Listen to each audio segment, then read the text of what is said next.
بسم اللہ الرحمن الرحیم۔ ڈونلڈ ٹرمپ کے لیے کوئی بھی ملک اہم نہیں سوائے امریکہ کے۔ ٹرمپ وہی کریں گے جس میں انہیں امریکہ کا مفاد نظر آئے گا۔ اس لیے لگتا یہی ہے کہ ان کی پہلی ترجیح امیگریشن کا مسئلہ ہوگا۔ انتخابی مہم کے دوران بھی ٹرمپ یہ عزم ظاہر کرتے رہے کہ غیر قانونی تارکین وطن کو نکالیں گے، اور صدارتی مکالمے میں بھی انہوں نے اس بات پر زور دیا۔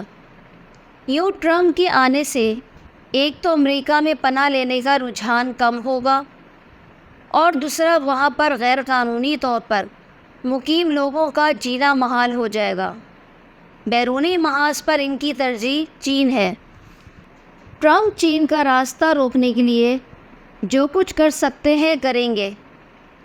انہوں نے فلسطین میں جنگ ختم کرنے کی بات کی ہے، لیکن اس معاملے میں ان سے خیر کی توقع نہیں کی جا سکتی۔ ٹرمپ ثالث بننے کی بھی کوشش کریں گے، لیکن اصلاً ان کا وزن اسرائیل کے پلڑے میں ہوگا۔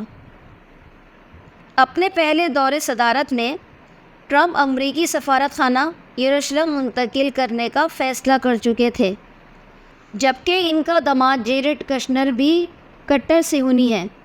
اسی طرح انہوں نے یہ بھی بار بار اعلان کیا ہے کہ ٹرمپ یوکرائن کی جنگ ختم کرائیں گے۔ اب اس جنگ کے خاتمے کا کوئی اور طریقہ ممکن نظر نہیں آتا، لیکن شاید وہ یوکرائن کی مدد بند کرائیں، کیونکہ اپنی تقریروں میں ٹرمپ یہ بھی کہتے رہے کہ امریکہ کا پیسہ کیوں وہاں خرچ ہو۔ ایک اور تبدیلی یورپ کے ساتھ تعلقات میں سرد موری کی بھی آ سکتی ہے۔ ڈونلڈ ٹرمپ کا یہ خیال ہے کہ نیٹو میں امریکہ کا پیسہ اور انسانی ریسورس زیادہ خرچ ہوتے ہیں اور یورپ کمائی کا حصہ نہیں ڈالتا۔ یوں ٹرمپ یورپ کو اپنا حصہ بڑھانے کا کہہ سکتے ہیں، نہیں تو پھر وہ بھی نیٹو کو توجہ نہیں دیں گے۔ ایران کے معاملے پر بھی ٹرمپ سختی کریں گے اور اسرائیل کو ایران کی ایٹمی تنصیبات پر حملے کے لیے شے دے سکتے ہیں۔ جہاں تک پاکستان کا تعلق ہے تو غالب امکان یہ ہے کہ نہ پاکستان کو لاڈلا بنائیں گے اور نہ دشمن، لیکن چین کے ساتھ پاکستان کے تعلقات کے تناظر میں اپنے تعلقات کی سمت کا تعین کریں گے۔ ماضی میں بھی امریکہ کو پاکستان سے دلچسپی نہیں تھی، بلکہ امریکی اب پاکستان کو افغانستان کی اینک لگا کر دیکھتے تھے، اور اب چین کی اینک لگا کر دیکھیں گے۔ اس معاملے میں وہ جو بائیڈن کے مقابلے میں زیادہ شدت پسند ہو سکتے ہیں، اور پاکستان کو یہ مشکل درپیش ہوگی کہ وہ چین اور امریکہ کے درمیان توازن کو کیسے برقرار رکھے۔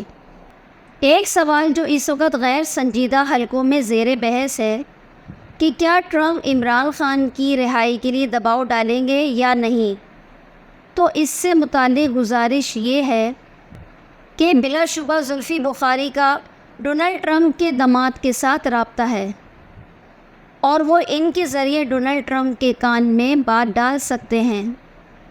امریکہ میں موجود پاکستانی تارکین وطن زیادہ تر عمران خان کے حامی ہیں، اور زیادہ تر نے ووٹ بھی ڈونلڈ ٹرمپ کو دیا ہے۔ وہ لوگ بھی اپنا اثر و رسوخ استعمال کر سکتے ہیں۔ یوں ڈونلڈ ٹرمپ حسب عادت اس سے متعلق ایک آدھ ٹویٹ بھی کر سکتے ہیں، لیکن اسے دو طرفہ تعلقات کی پالیسی کا ایشو بنائیں گے، اور نہ اس سے متعلق پاکستانی اسٹیبلشمنٹ کسی دباؤ میں آئے گی۔